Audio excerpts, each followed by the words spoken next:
ዘፈንና ዘመን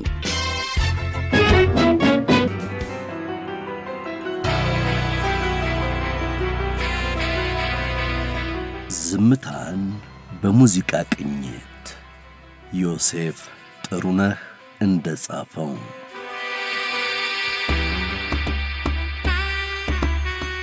በሁሉም የሃይማኖት አስተምህሮች ዝምታና ቁጥብ ንግግር የብስለት ከኃጢአትና ክፋት መጠበቂያ እንዲሁም የሰላም መንገድ ተደርጎ ይመከራል። ከራስ ለመነጋገርና ደግና ክፉን ለይቶ ከበጎ ለመተባበር የሚኬድበት መስመር እንደሆነም ይሰበካል። የጾም ወቅቶች ላይ ከአንደበት መቆጠብ ትልቁ የበረከት ማዕከል ነው። ዓለማዊ የሕይወት ፍልስፍና ትምህርቶችም ይህን ይደግማሉ። ታዲያ ዝምታ ከክፉ መተባበርንና ግፍን ደግፎ እንዳላየ ማለፍን ይደግፋል ማለት አይደለም። በተገቢው ጊዜና ስፍራ የተገራ ንግግር የብዙ ችግሮች መፍትሄ ነው። የዝምታ ጉዳይ በመጽሐፍት በብዙ ተወስቷል። ሙዚቃዎቻችንስ በዝምታ ጉዳይ በዘመናት መካከል ምን አሉ? የዛሬው የዘፈንና ዘመን ጉዳያችን ነው።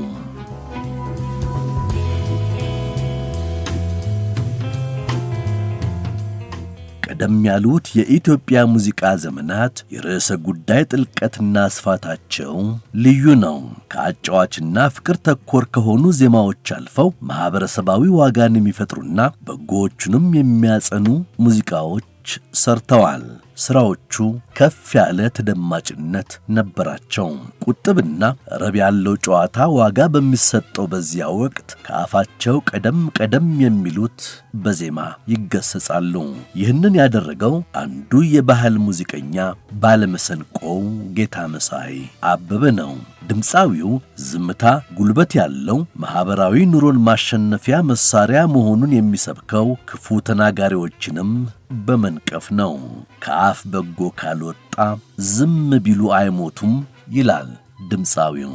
ክፉ በመናገር ምን ያገኛል ሰው፣ ይፈነዳም እንደው ጨምቶ ቢያየው። ዝምታ መድኃኒት መሆኑን ሳያውቁ ብዙ ሰዎች ናቸው ለፍልፈው ያለቁ።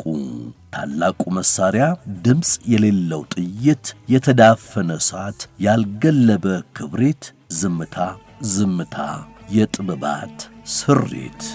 ክፉ በመናገር ምን ያገኛል ሰው፣ ክፉ በመናገር ምን ያገኛል ሰው፣ ይፈነዳም እንደው ጨምቶ ቢያየው።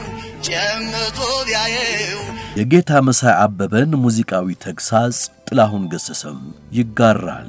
ረብ የሌለው ጨዋታ ላይ የሚጠመዱ ከተግባር ወሬን ጉዳያቸው የሚያደርጉና ዝምታን የማያውቁ ሰዎችን የሚታዘበው አንዳንድ ነገሮች እያለ ነው። አንዳንድ ሰው አለ በብዙ የሚያወራ ዘመኑን የፈጀ አንዱንም ሳይሰራ። አንዳንድ ሰው አለ በብዙ የሚያወራ ዘመኑን የፈጀ አንዱንም ሳይሰራ። ያልተገራና በእውቀት ያልታጀበ ወሬ ትዝብት ላይ ይጥላል። ዝምታና ቆጠብ ማለት የሚገባው በዚህ ጊዜ ነው። ጥላሁን ይሄንንም ይታዘባል። ቁጥብ አንደበት ያላቸውን የተግባር ሰዎችን ያደንቃል። አንዳንድ ሰው አለ የሚመስል ሊቅ፣ ጠጋ ብለው ሲያዩት የሚዘባርቅ። አንዳንድ ሰው አለ ብዙም አይናገር በተግባር የሚያሳይ ሰርቶ ቁም ነገር። አንዳንድ ሰው አለ ብዙም አይናገር በተግባር የሚያሳይ ሰርቶ ቁም ነገር። ጥላሁን የሚያበረታታ የሚመስለውን ከወሬ ቆጠብ ማለትንና እንዲህ ነው እንዲያ ነው የማለት ዝርዝር ውስጥ አለመግባትን መሐሙድ አህመድ ተቀብሎታል። እርሱ ዝምታን የመረጠው ታዲያ አጓጉል ጨዋታን በማድረግ ልምዱ አይደለም፣ በሰው ተገፍቶና መከፋት ደርሶበት ድካምና ውለታው ተሽሮበት ነው። ዝምታ ነው መልሴ ሾተሉ እስኪነቀል የነገር አንካሴና አንደበት በሌለበት ሁኔታ መመላለሱን ግርማ ተፈራም አልመረጠውም። በአርምሞ ነገርን ማለፉ ሰላም ሰጥቶታል። እንዲህ ተባልኩ ብሎ ለምላሽ አንደበቱን አልከፈተም። ዝምታዬ ድርሻዬ ነው፣ ስሞታም አያምረኝም ይላል። ዝምታዬ ድርሻዬ ነው፣ ፋንታዬ ልኬ ነው፣ በቃ አያምረኝም ስሞታ። አይቶ እንዳላየ ማለፍና ዝም የማለት ችሎታ በቀላል የሚገኝ ስጦታ ባለመሆኑ ይህን የቻለ ሰው ዕድለኛ ነው የሚለው ኃይሉ አመርጋ የግርማ ተፈራን ዝምታ የሚያደንቅ ይመስላል። ቢከፋም ቢለማም ዓይን ይመለከታል፣ ሲወድም ሲጠላም ጆሮ በር ይከፍታል። አቅም የታደለ ዝም የማለት ቋንቋ ጸጸት ከርሱ አይደርስም፣ ፍርድም ከርሱ ጓዳ። ቢከፋም ቢለማም ዓይን ይመለከታል፣ ሲወድም ሲጠላም ጆሮ በር ይከፍታል። አቅም የታደለ ዝም የማለት ቋንቋ ጸጸት ቤቱ አይደርስም፣ ፍርድም ከሱ ጓዳ። ዝም ማለት የመቻል ስጦታ ከብዙ ውጥንቅጥ የሚያተርፍ ጥበብ መሆኑንና ሁሉም ሰው የታደለው ችሎታ አለመሆኑን ኢዮብ መኮንንም ያጫውተናል። በኢዮብ የተወከለው ገጸ ባህሪ ዝምታው ሳይሆንልኝ ቀርቶ በሆዴ መቀመጥ የነበረበት ከብዙዎች ደርሶ አሳፍሮኛል፣ ለካ ዝምታ ይከብዳል ብሏል።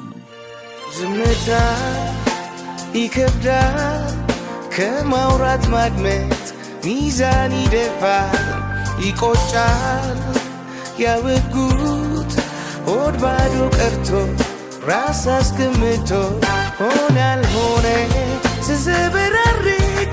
ዝም ማለት ቀላል ስጦታ እንዳልሆነ ያወሱት ድምፃውያን የዝምታን ጥበብ ለማግኘት ሲጥሩ፣ ፍቅረ አዲስ ነቃ ጥበብ ግን በተፈጥሮ እንደተቸረችው በአንድ ሥራዋ ትነግረናለች።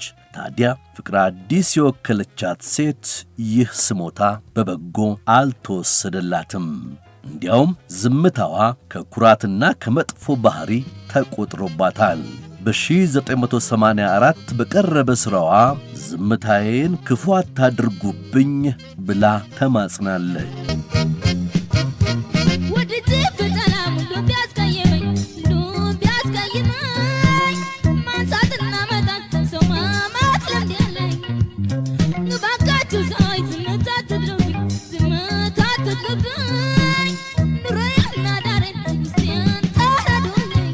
ዝምታ በብዙ የሚፈለግና የሚከበር ስጦታ የቁጥብነትና አስተዋይነት ማሳያ ከመሆን ባለፈ በሚያዩትና በሚሰሙት ነገር ደስ ባለመሰኘት የሚመጣ ስሜትን ማንጸባረቂያ መንገድም ተደርጎ ይወሰዳል። ትዕግስቱ የበዛ አይደለም የዋዛ የሚለው ብስራት ሱራፌል የበዛ ዝምታ ጩኸትም ይሆናል እያለ ይህን ገጽታ በዜማው ያወሳልናል።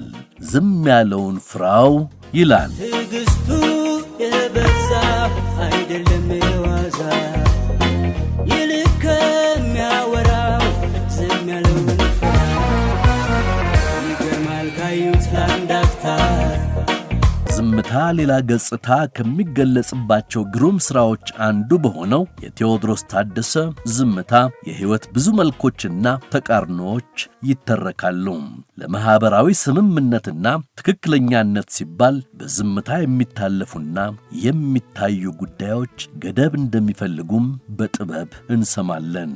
በበጎም በክፉም የሆነልህንም ሆነ የሆነብህን ይዘህ ጊዜ አይርፈድብህ ይለናል ቴዎድሮስ በዘመን ተሻጋሪ ሥራው። አንደበትህ ታስሮ በጊዜ አትረታ፣ ጉም ጉሙን ትተህ ተናገር ለአንድ አፍታ። አንደበትህ ታስሮ በጊዜ አትረታ፣ ጉም ጉሙን ትተህ ተናገር ለአንድ አፍታ። በማህበረሰባችን ዝምታ በክፉም በደግም ይታያል። ዝምታን የሚነቅፉ ካለመናገር ደጃዝማችነት ይቀራል ይላሉ። በተቃራኒው ያሉ ደግሞ ዝም አይነቅዝም፣ ሁሉም ቢያወሩት ሆድ ባዶ ይቀራል ብለው ዝምታን ያበረታታሉ። የሙዚቃዎቻችን ዋና ጉዳይ ከሆነው ፍቅር ጋር ተያይዞም ዝምታ በብዙ ይነሳል። በደልና መከዳትን ለፍቅር ሲሉ በዝምታ ያለፉ፣ ፍቅራቸውን ሳይገልጹ በዝምታ ኖረው የወደዱትን ያጡና ሌሎችም የፍቅርና ዝምታን የተለያዩ መልኮች የያዙ ዘፈኖችን ሰምተናል። ከፍቅረኛው ጥፋቱን ደብቆ በዝምታ መቆየት የፈለገው አፍቃሪ ራሱ ዝምታውን መፍራቱን በጎሳዬ ተስፋዬ ዜማ አድምጠናል። ከሚሸነፍ ልቤ ረክቶ ለረከ በእንባ ከሚታጠብ ታሞ ለካ ለዚህ ነው የቀበጥኩት፣ ለካ ለዚህ ነው። ወጣቷ ድምፃዊት ማህሌት ወንድሙ ደግሞ በብዙ ጥፋት የቆየ ፍቅሯን በዝምታ እያለፉ መዝለቅ አታክቷት ብቸኝነትን መርጣለች። ዝምታውን ትተህ ልቤ ምታ፣ ሕይወት አይቀጥልም በትዝታ ስትል ታዜማለች።